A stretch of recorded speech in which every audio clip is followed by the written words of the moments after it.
Winter Wonderland on Magic in the Morning, and it's Tuesday. Tuesdays at this time, we check with Mike Barrett for good policies with Barrett Insurance Agency. You'll find him on Portland Street, St. Jay. Mike's still checking in remotely as we, of course, are following CDC guidelines. Mike, how are you? Are we really following the guidelines, or just am I being lazy? I guess a little bit of both, right? I guess I'm. Well, everybody has their restrictions, but no, I think this is fine. This is great. You've been checking in with us here for a good bit of time, and we've been doing recently, Mike, some 101s on insurance. You know, like the basics, the ins and outs, which to you is basic, but to us and our listeners, it's not so much. So, I have a very important question for you. Okay. Go ahead. And somebody may have this question right now. What is the most important, or are there more than one very, very important times to get in touch with your insurance provider? So there are many important times to get in touch with your insurance provider, and that is most significantly when changes are occurring. And beyond that, it's relatively important to at least look at your insurance policy every year or so. We always say no more than 3 years, just to see what's going on. You know, in terms of your homeowner's insurance, you know, is the inflation guard on your homeowner policy boosting the limited coverage in your home beyond what may be necessary to rebuild, repair? That's something to think about. One of the things, Jeff, that I'm often a little surprised about, but then I step back and realize, okay, I'm the guy in the insurance industry, so that's why I'm surprised. But when changes occur in your life, when changes occur to your property, that is when you need to establish contact with your insurance provider. So the biggest one, and I see this one a lot, maybe you've put an addition on your house. So maybe you added some square footage for living space. Maybe you finished an attic. Maybe you finished a basement. Maybe you gutted and remodeled a room, such as a bathroom or a kitchen. When it comes to evaluating the replacement cost for your house, some major components in there, obviously, are square footage, but also the quality, size, and count of bathrooms and quality of your kitchen. So if you go from kind of a standard, every run-of-the-mill house kitchen to something a little more modern, a little more custom, that's an important thing to think about, talking to your insurance provider about, saying, look, I just want to make sure that you're aware that I have this. I want to make sure that the value I have to insure my house will address this if something was to happen. Those are very big things, and I find it on both ends of the spectrum, Jeff. I've even seen people maybe make modifications to reduce square footage. Maybe they took off a deck. Maybe they took off a porch. Maybe they tore down a garage. Maybe they tore down something else.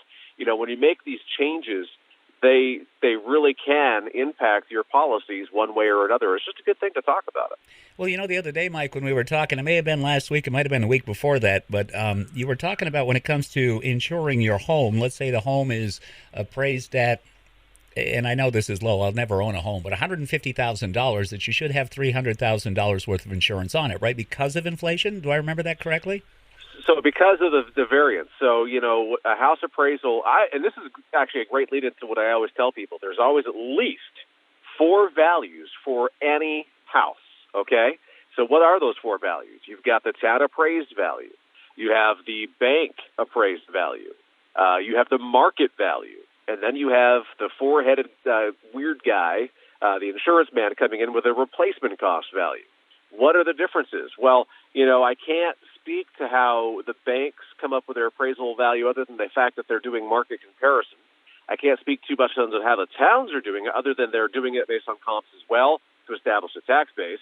But for market value, that's easy. What are houses like this one selling for? And that's the price you're going to sell it for. You can buy a house for $89 a square foot on average, where it costs on average $166 a square foot to build one from new. So that's why you're always going to find that the replacement cost value is going to be the higher of those 4.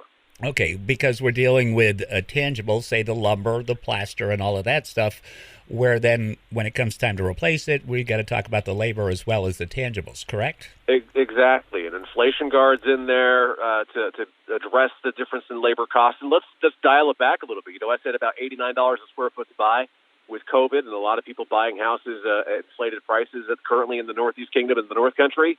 That is probably going up a little bit. That's going north.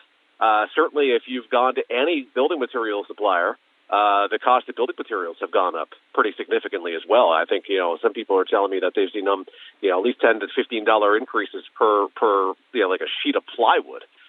So there's a lot of things going on here, a lot of moving parts, and there always will be.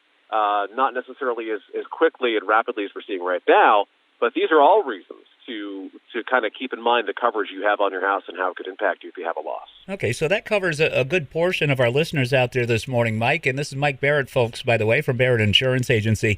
Now, for another good-sized portion, and probably the largest portion of our listeners out there, the renters. Now, renters insurance, you need to contact your agent on that just as frequently, right?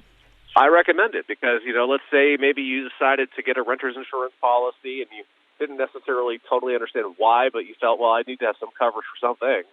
So you get a kind of what I call a starter limit of coverage, maybe $10,000 or $25,000 in coverage. If you've had that for a number of years, you're also seeing an inflation guard to increase those year to year. But as you grow and acquire things, you need to make sure that you're addressing it. So don't think of it like, and a lot of people will say, I don't have $25,000 worth of personal property, or I don't have $100,000 worth of personal property. Don't look at it that way. What we're doing is we're securing a maximum amount that they would pay if you suffered a total loss. So that's when you really want to think about, okay, well, I got this TV from my uncle, and my mom and dad gave me the kitchen table. We're not going back to them to replace that if you have a loss. We're going to get like kind of quality new. So you need to think about replacement cost on your personal property if you're a renter. It's priceless. If you don't have renter's insurance and you are living somewhere and paying rent, or even just living somewhere and you don't have renter's insurance, you're really missing out on an opportunity for coverage, and you don't want to find out what it's like to not have it. Well, and there's so many other tangents, Mike, and we only have 5, 6, 7 minutes every week to talk about it here. But maybe next week we can talk about the importance of personal and family changes, like married, single, married, kids, twins, and that stuff. Absolutely. All right. So, folks, Mike's going to tell you how you can get in touch with him. Yeah, give us a call, 748-5224. Our office is located on Portland Street in St. Johnsbury. A reminder, we are closed to walk-in traffic, but we are scheduling appointments so we can control the in and out of the office. We do have the cooperative insurance calendars. If you're a fan of those, you're more than welcome to come by and ask if you can grab one. You can find us online, thebarrettagency.com, Google, Facebook, and YouTube, all Barrett Insurance Agency. Mike, thank you very much. Stay safe, and we will check in again next Tuesday. Awesome. Stay well, Jeff. Will do. Good policies, magic in the morning with Barrett Insurance Agency, and good holiday cheer coming your way now from Allie Brooke.